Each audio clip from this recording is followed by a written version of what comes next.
All right, welcome back to the last episode of the week. If you enjoy these, please share them with somebody. I know I say that in the intro, but you probably mindlessly don't listen to the intro if you've listened a couple times. So the way that people are going to find out about this podcast is you sharing it with them. And this week we're finishing up a really weird topic, one that, you know, on one hand, you don't probably get up and talk about a lot. On the other hand, it's probably something that you have thought about and wondered about, especially as you see different things in the news or on YouTube or TikTok. So this week we have been talking about what does the Bible have to say about aliens, and would the existence of aliens disprove Christianity? And so just quick recap. What does the Bible have to say about aliens? It's pretty silent as far as little green men or, you know, societies of people or creatures on other planets. Like, we just don't get that. At the same time, the Bible does talk about angels, cherubim, seraphim, demons, Satan. So we know that God has created multiple types of very high intellect, spiritual beings. And I say spiritual / physical because at least in the biblical interaction of angelic beings and humans, sometimes it's a physical interaction. Sometimes it's just a spiritual, they appear, but sometimes there's some physical substance to them. And we don't understand that.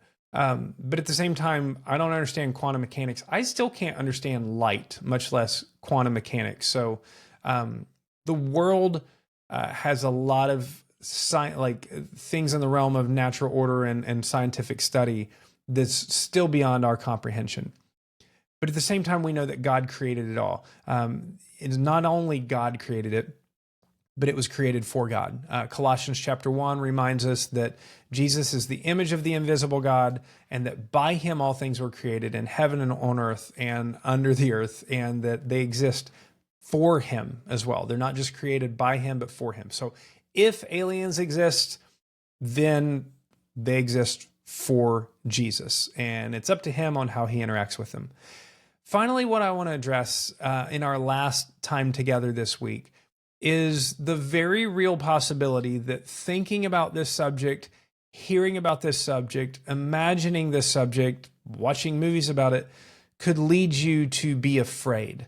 That like, well, what if they are real, and what if they're mean? What if they're bad? What if like the aliens are going to come take over our planet? And what I want to say to you is not, well, you have nothing to fear because we know they would be nice, because I don't know that.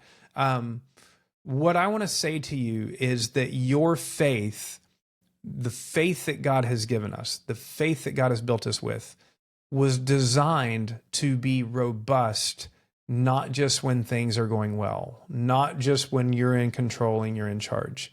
As a matter of fact, most of God's word takes place when the people who are experiencing it are the minority, are the persecuted, are the enslaved, are the besieged, are those in great distress. And so our faith is not a faith that rests on everything being good and everything being in control. There's a verse in Isaiah that I want to leave you with this week. Isaiah chapter 41, verse 10. It says, "Fear not, for I am with you. Be not dismayed, for I am your God. I will strengthen you. I will help you. I will uphold you with my righteous right hand." And so, like, as weird as it sounds, what if the aliens are in charge of our earth at some point? I don't think that's going to happen. But as weird as it sounds, even if it did, those who follow Jesus have been under Roman rule. They have been under Assyrian rule. They have been under empires. On this earth right now, you have people who are following Jesus living in North Korea under terrible dictatorships. You have people in China who are persecuted, people in India who are beaten and killed for their faith. People live in hostile situations, and you don't need to fear, because this world is not the end. Like, your body is going to break down. You're going to have sicknesses happen to you, or you're going to have accidents happen to you, or you're going to have calamities happen to you. One way or another, unless Jesus comes back really soon, then we are all going to experience harm, hurt, all of these things. And I don't worry about where it's coming from, because I know wherever it comes from, Jesus will be with me and Jesus will be with you. He has promised, fear not, for I am with you. Don't be dismayed, for I am your God. He will be with you, and he will be with you on the other side. So I know for most of us, my primary concern in life is not aliens. It's the trials of today. It's the troubles of today. It's this person that's bothering me. It's this test that's coming. It's this project that I can't get done. It's this money that I don't have for what I need.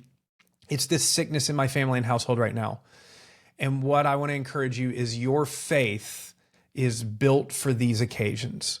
Your faith is built for when things are hard, when things are not going right, when you need someone to lean on. Jesus died for you. He rose again, and he's promised to come get you and to make all things new. But all things are not new yet. We are in that dark period where they're not new yet. But you don't have to be afraid. Things are going to be hard, and then things are going to get better. And I can tell you this, the end of the Bible is a new heavens and new earth.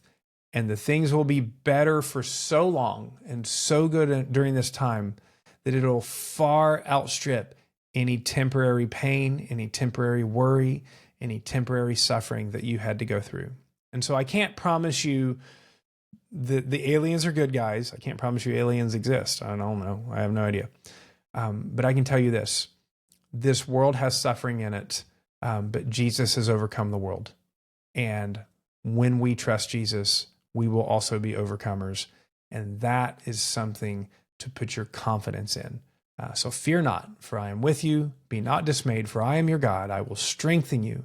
I will help you. I will uphold you with my righteous right hand. That's a great word to end the week on. I look forward to talking to you next week.